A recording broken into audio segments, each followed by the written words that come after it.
दोरपातनमा bookie बसायो मायालुले मूल बाटो बिर्सदा आँखाबाट आँसु रसायो। असोज अन्तिम साता ढोरपाटनका बुकीहरू ऐलाउन थाल्छन् र मानिसहरू बेसी झर्न थाल्छन्। मध्य हिउँदका केही महिना यहाँका बाटाघाटा, चौरचौतारी, खोलानाला अनि वन जङ्गलहरू लगभग एक्ला हुन्छन्। घरहरूमा ताल्चा लाग्छन्। तर पुरै गाउँ रेखदेख गर्ने जिम्मा पाएका चौकिनीहरू भने गाउँमै भेटिन्छन्।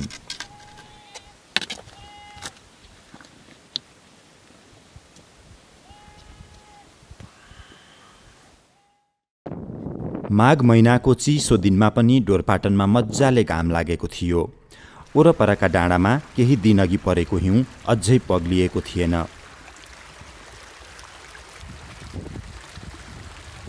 कल कल कुलोको आवाज परसम्म सुनिन्थ्यो। जोड जोडले चलेको बतासले स्याउका उजाड रुखहरू हल्लाइरहेका थिए। गाउँ चकमन्न थियो। बाटोघाटो सुनसान थियो। धेरै घरहरूमा ताल्चा लागेका थिए। तर स्थानीय व्यापारी कमल भण्डारीको सानो पसल खुल्लै थियो। उनी आँगनमा काठ ठोकठाक पार्दै थिए। हामीले उनलाई गाउँका मान्छेहरू कहाँ गए भनेर सोध्यौँ। मान्छेहरू बस्ती चाहिँ हाम्रो दुई ठाउँको बस्ती भएको कारणले बस्ती दुई ठाउँ छ हाम्रो। दुई ठाउँ भने? हजुर, बोबाङ र यहाँ ढोरपाटन। बोबाङमा चाहिँ हामी असोजमा झर्छौँ अनि आएर चाहिँ फागुनमा यहाँ निस्किन्छौँ। गाईबस्तु तल हुन्छ। अरू ठाउँमा त एकै ठाउँमा हुन्छ बस्ती, यहाँ चाहिँ किन? हजुर, हाम्रो यो पुर्ख्यौली नै अब यसरी नै छ। पहिल्यैदेखि परम्परा चाहिँ चलिरहेको। अब यहाँ जाडो छ। जाडो समयमा चाहिँ पशु राम्रोसँग चाहिँ यहाँ चाहिँ घाँसपात पनि पाउँदैन नि त। त्यो भएको कारणले गर्दाखेरि तल अब प्रशस्त घाँसहरू हुन्छ। त्यो खानको लागि चाहिँ तल लाने काम गर्छ। अनि सबै तल झरेछन् बोवाङतिर भन्नुभयो। तपाईँ चाहिँ किन बसिरहनु पर्ने गाउँमा? म अब यहाँ यो त पसल पनि छ अनि पसलहरू त साधारण व्यापारी र त्यो घोडा छ यहाँ मेरो आफ्नो। अनि त्यो घरका मान्छेहरू घरमा ताल्चा लाएर तल जाँदा त त्यो घरमा भएका गाईबस्तुहरू के गर्ने त? गाईबस्तु सबै तल जान्छ, यहाँ छैन। आफै साथ लिएर जाने हो। ए हजुर, घर ताला लगाउने अनि गाईबस्तु तल लिएर जाने बोबाङमा। तल चाहिँ किन जानु पर्यो? त्यही त अब यहाँ हिउँ बढी पर्थ्यो पहिला। हिउँ बढी पर्ने कारणले गर्दाखेरि अब समस्या आउँथ्यो गाई पशुपाल्नको लागि। अब घाँस काट्नको लागि ठाउँ छैन नि त। अनि त्यो कारणले गर्दा तल त अब घाँसपात गर्न भ्याइन्छ अनि त्यही सिस्टमले नै तल गयो। अनि भनेपछि सबै मान्छेको दुईवटा घर, एउटा घर ढोरपाटनमा एउटा बोबाङमा। हजुर, अनि सबैले दुईवटा घर बनाउन सक्ने? अब सकिया छ अहिलेसम्म। हजुर, यो पहिलेदेखि चलेको अब सकिया छ है। हजुर। अनि कहिले फर्केर आउने त अब तलका मान्छे? अब फागुनको 1-2 गते आउँछ। त्यो कहिले तल जाने कहिले माथि फर्केर आउने भन्ने के नियम भन्नाले जाँदाखेरिको नियम छ, आउँदाखेरिको छैन। जस्तो हाम्रो चाहिँ असोजमा तल झर्ने बेलामा असोजको 25 देखि 28 गते यहाँ हामी गाउँ समिति बैठक बस्छ अनि यो दिन तल गाउँ जाने है भन्छ। अनि त्यो तल जान्छौँ। अथवा माथि आउनको लागि त यहाँ आउनको लागि त नियम छैन। त्यो नियम तल जाने नियम चाहिँ किन बना? आफू खुसी गयो हुँदैन? किनभने त्यहाँ त्यति बेलाको समयमा घाँस बढी हुन्छ, खेतीपाती हुन्छ अनि घाँसहरू चाहिँ आफ्नो खरबारीहरू हुन्छ, त्यो अरूले खाइदिन्छ भनेर पनि एकैचोटि गयो भने सबैले आफ्नो चाहिँ रोकथाम आफैले गर्न सकिन्छ भनेर। बराबर भाग हजुर घाँस भनेर। हजुर, त्यो बाटो हिँड्नेले पनि सबैले खान पाउँछ नि त। त्यो कारणले गर्दाखेरि हेर्नुहोस्, अब एकजनाले अगाडि लग्यो भने त्यो सिधाइदिन्छ, अर्को मान्छे जाने भने एकैचोटि जाउँ भनेर चाहिँ नियम बनाएको हुन्छ। गजब नियम। कसले बनाएको यस्तो नियम? यो यहाँको पहिल्यै पुर्खादेखि नै यस्तै हो। हेर्नुहोस्, हाम्रो अहिलेसम्म चलिरहेको बाजेदेखि बालकदेखि हो। अनि त्यो जाने बेलामा एकै दिन तल जाने भन्नुभयो बोवाङ। त्यो चाहिँ कि अब लाभा लस्कर लागेर सबैजना जाने? कसरी? हजुर, बाटोमा पनि बस्छ कोही होइन। यहाँदेखि आज गएर बाटोमा बस्ने अनि भोलिको दिनमा हाम्रो गाउँमा चाहिँ फिजिने भन्छ कि त्यहाँ पशु लाने भन्छ, त्यो त्यही दिन जान्छ। नभए कोही अब सक्ने मान्छे सक्ने पशुहरू यहाँदेखि डाइरेक्ट पनि लान्छ बेलुकासम्म। त्यही दिन चाहिँ पुग्नुपर्छ। त्योभन्दा ढिलो गए त केही टेन्सन छैन होइन। त्योभन्दा अगाडि जानु भएन। ए त्यो नियम लाग्छ। नियम लाग्छ। हजुर, त्यो पैसा तिर्नुपर्छ 500 रुपियाँ 1000 रुपियाँ त्यसरी। अहिले पुरै गाउँमा कति मान्छे होलान्? पुरै गाउँमा हेर्ने भने त धेरै नै छैन होला, लगभग 200-300 घर मध्येमा। अब कम होला हेर्नु, लगभग 50-60 घर पनि छैन होला। ए हजुर, सबै ताल्चा लगाएर? सब ताल्चा लगाएर। हजुर, कसले कुर्दिन्छ? यहाँ चौकी हुन्छ, घर हेर्ने मान्छे हुन्छ। ए चौकीदार हुन्छ यहाँ। गाउँले राखेको चौकीदार। अब यहाँ अहिले वनतिर गइसक्यो होला नि। यहाँ एउटा चाहिँ बुढी आमा हुनुहुन्छ त्यहाँ बस्ने। अब तिनीहरू हुन्। खास अहिले चाहिँ अब जङ्गलमा दाउरा काट्न जान्छन् अब दिनमा। अब आफूले बाल्नुपर्छ अनि त्यसरी आउने हो। तर अहिले हुनुहुन्न होला सायद, साँझमा आउनुहुन्छ कि। कमल भण्डारीको कुरा सुनेपछि सारा गाउँको रेखदेख गर्ने चौकिनीलाई भेट्न मन लाग्यो। हामी चौकिनीको घर खोज्दै हिँड्यौँ। एउटा घरमा केटाकेटीहरू भेटिए। नमस्ते, तिम्रो नाम के हो? पेर्मला। कति राम्रो नाम नि, कसले राखिदिएको? उनीहरूले नै चौकिनीको घर देखाइदिए। ए घर हो, कताबाट जाने? हिँड न, घरसम्म हिँड न। चौकिनीकी छिमेकी भेटिन्। दिदी नमस्ते। नमस्ते। तपाईँको घर कुन हो? मेरो घर त त्यही हो, यो चौकिनीको घर हो। ए चौकिनी भने? हजुर, यो गाउँ हेर्ने सबै। कसले हेर्छ? 2 सौता छन् न। 2 सौता छन्, 2 सौताले हेर्नुहुन्छ। ए 2 सौता भने 2 जना हुनुहुन्छ? हजुर, 2 जनाले। अनि किन हेर्नुपर्ने गाउँ चाहिँ? गाउँहरू गरिदिन्छन्, आलुहरू झिकेर लगिदिन्छन्, काटेको डारपातहरू टिपेर लग्छन्, त्यसकै लागि हो चौकी। अनि गाउँका मान्छे आफै हेर्दैनन्? हेर्दैनन्, सबै झर्छन् असोजमा। किन? खर काट्न, मकैहरू हाँस्न, अब दाउराहरू काट्न, सम्पत्तिहरू भैँसी गाईहरू पाल्छन्, तिनीलाई घाँस काट्ने पाल्ने। यहाँ हिउँरामा काम छैन। गाउँ चाहिँ कसले हेर्छ त? गाउँ चाहिँ 2 त चौकिनीहरूले। के हेर्नुपर्छ? उहाँहरूको काम के हुन्छ? उहाँहरूको काम त त्यही भेनभेनामा डुल्ने, गाउँहरू घर घरहरू हेर्ने, तिनी हावाले यस्ता ढुङ्गाहरू फालो कि काठपातहरू खस्यो कि कसैले उठाएर लग्यो कि भन्ने, त्यही चाहिँ हेर्ने भेनभेनामा डुलेर गाउँको रेखदेख गर्ने। तपाईँहरूलाई उहाँहरूको विश्वास लाग्छ, भर लाग्छ? त्यही भरै परिरहेको ट्रक गाउँको जिम्मा गरेर छारिएर जान्छन्। तपाईँ चाहिँ जानु भएन? यहाँ आउने जाने गर्छ, यहाँ यसो मोलसोलहरू यस्तो खेतमा हाल्ने बनाउँला भनेर आइन्छ। 2-4 दिन, 3-4 दिन बसेर जान्छौँ। अनि गाउँ छोडेर चाहिँ किन जानु परेको? बोवाङ सबैजना? हजुर, सबैजना बोवाङ गाउँ? बोवाङमा वहाँ पनि छ खेती थोरै, वहाँ पनि अब गर्न पर्यो। यहाँ पनि अरू ठाउँका मान्छेको त एकै ठाउँमा घर हुन्छ, एकै ठाउँमा खेतबारी हुन्छ। तपाईँहरू त भाग्यमानी हुनुहुँदो रहेछ, 2 ठाउँमा। 2 ठाउँमा हामी यति उभ्दै दुःख पाउँदै हिँड्दै। दुःख कि सुख नि? के को सुख पाइन्छ, के को सुख? कति न खाना पुगोस् न लाउन पुगोस्। कति बुढाबुढी बिचरा रोउँदै उभा गर्छन्। किन रोएका? दुःखले अब हिँड्न पर्यो। यस्तो सन्चसित बसेर खाने हामीलाई पुग्दैन। यही मात्रै बसे हुँदैन? यही जति बसेर कोल पुरारी खाने। यहाँ के फल्छ त? यहाँ उही आलु जति, त्यही धेरै खेती हुनेको त धेरै फल्छ, थोरै खेती हुनेको त उही 2-4 मुरी चाहिँ आउँछ, त्यतिले हामीलाई खान चाहिँ पुग्दैन।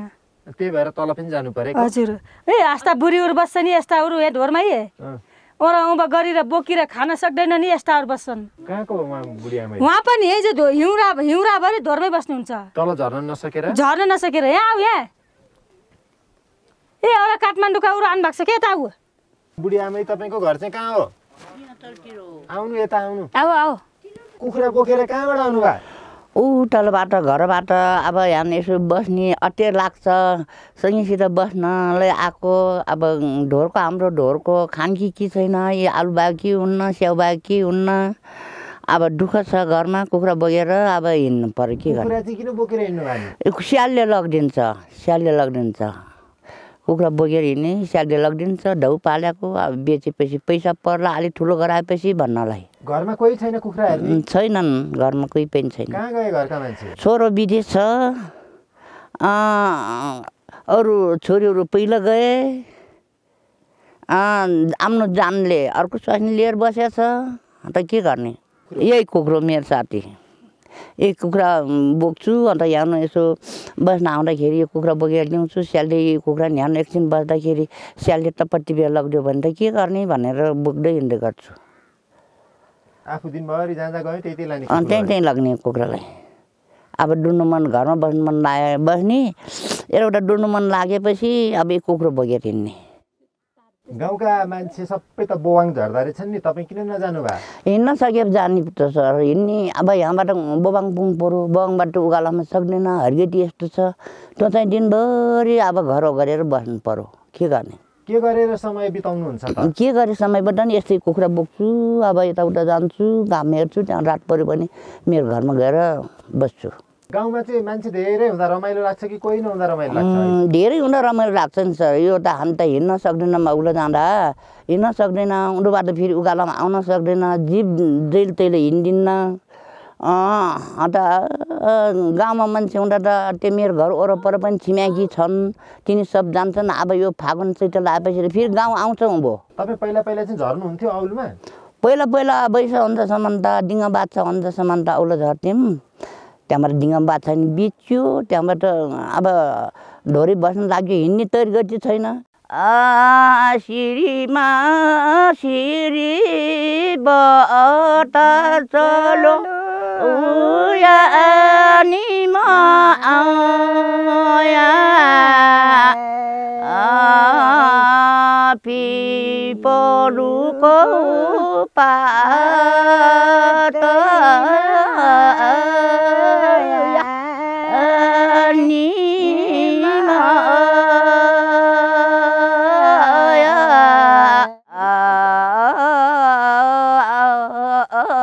बुढो भयो बालो भयो दिनै त गुडारिन्छ आयानीमा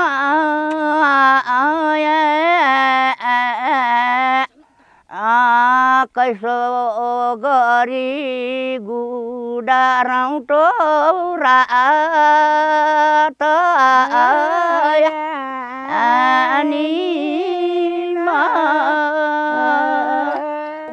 नमस्ते उहाँ चाहिँ को नि आमा उहाँ को यो भाउजू चाहिनु पर्छ मेरो भाउजू चाहिनु चौकी बसेका हुन् के यिनीहरू छिमेकीहरूसँग गफिँदै गर्दा एउटी चौकिनी पनि आइपुगिन् एकै घरमा बस्ने 2 सौता नै चौकिनी रहेछन् के भारी लिएर आऊ भाउजू घाँस बलिने घाँस जस्तो मान्थ्यो नि मैले त वन गएकी अर्की चौकिनी भने अझै आइपुगेकी थिएनन् अर्को जेठी त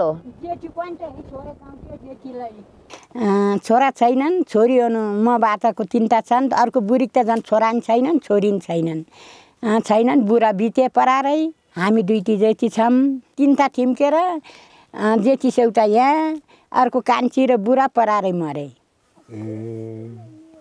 अहिले साथीको त 2 सेउटा त छौँ त अब साथी त जता गए नि 2टा हिँड्थ्यौँ अब म त घाँस मुन्न गएँ त्यो गाई गोरा 2 छन् मोल पनि चाहियो खेतीमा अब मोल नगाली आलु फल्दैन कोही पनि छैनन् अब 2टा जति टक्रक छौँ मनको कुरा चाहिँ कसलाई पोख्ने त खै कसलाई पोख्ने आफ्नो मनको कुरा आफैसँग बस्ने अर्कोलाई पोखिन रहन्छ जे सुस्तै भए पनि आफ्नो मनको कुरा अर्कोलाई पोखिन रहन्छ उही जस्तो भए नि आफ्नै मनमा राखेपछि यस्तै गरे यस्तै होला भन्ने जस्तो हुने रहेछ के गर्ने अनि गाउँमा के गरेर बस्नुहुन्छ त सबैजना तल झर्या छन् गाउँमा यताउता डुल्ने उनले आलु दिन्छन् मकै दिन्छन् दिन्छन् अन्त यसो गएर घर हेर्ने चेक गर्ने घर चेक गरेर कोहीले कराई बिग्राई गरेको हेरेर आउने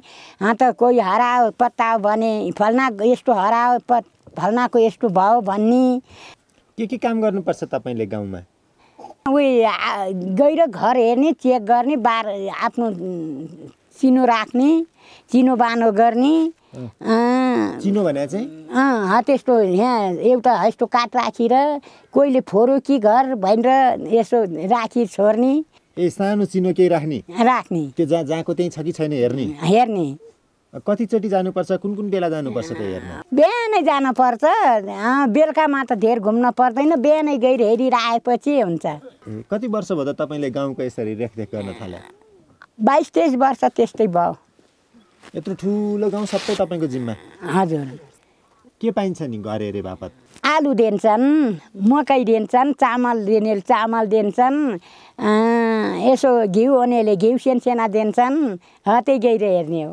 तपाईँलाई चाहिँ तल झर्न मन लाग्दैन बवान घर पनि छ झर्न मन लाग्दैन किन सबै गाउँले जान्छन् त हामी त यही बसेर बानी लागि त यता दाउरा थुरो यही गर्ने यही बस्ने अनि राति गाउँ डुल्दाखेरि बिहान बेलुका गाउँ डुल्दाखेरि के बोकेर हिँड्ने हातमा डोको लौरो एउटा लौरो समातेर हिँड्ने खोइ लौरो अहिले उब्रिएतै छोडेर आएको छु त्यसको लौरो एउटा लौरो बोक्ने अनि कोही चोर आयो भने चाहिँ के गर्ने लौरो अहिले सोत्याउने ठोक्ने लौराले हान्ने आइछ भने त लौरो ठोक्ने चोरले यहाँ आउलास् भने त भइहाल्यो भन्ने हो थाना छन् अहिले नजिकमा डुलिन्न यो हेर त काँडा त लुगामा अहिलेसम्म चोर भेट्नु भएको छैन त डुल्दा? आज त भाग छैन चोर भेटेको छैन चोरी लागेको छैन तपाईँसँग डराएर आउँदैन होला? आउँदैन चौकी भन्छ आउँदैन चौकी छ भन्छ आउँदैन हो कहाँ फालिदेऊ त कान्छी। अनि तपाईँभन्दा बलियो चोर आयो भने के गर्ने नि? खै बलियो चोर आए मान्छे लाउने हो के फेरि मान्छे चिन्ने त अर्को मान्छे लाउने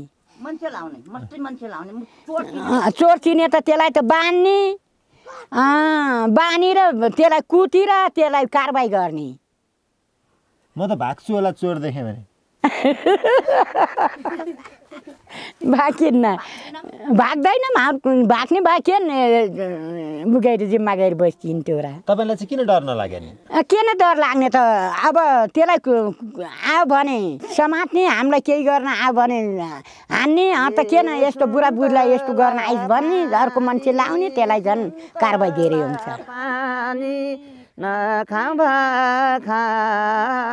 साँझ पर्ने बेलामा कलीमा बिककी सौता अर्की चौकिनी पनि आइपुगिन्।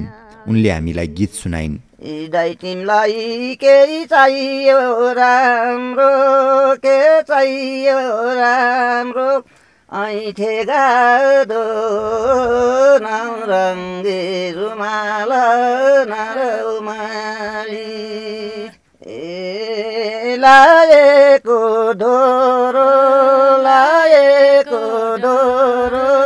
डोरो छिन्यो मन भयो एकोरो नरौमाली। चौकिनीहरूको गाउँलाई बिदा गरेर हामीले गोधुलीमा ढोर छाड्यौं।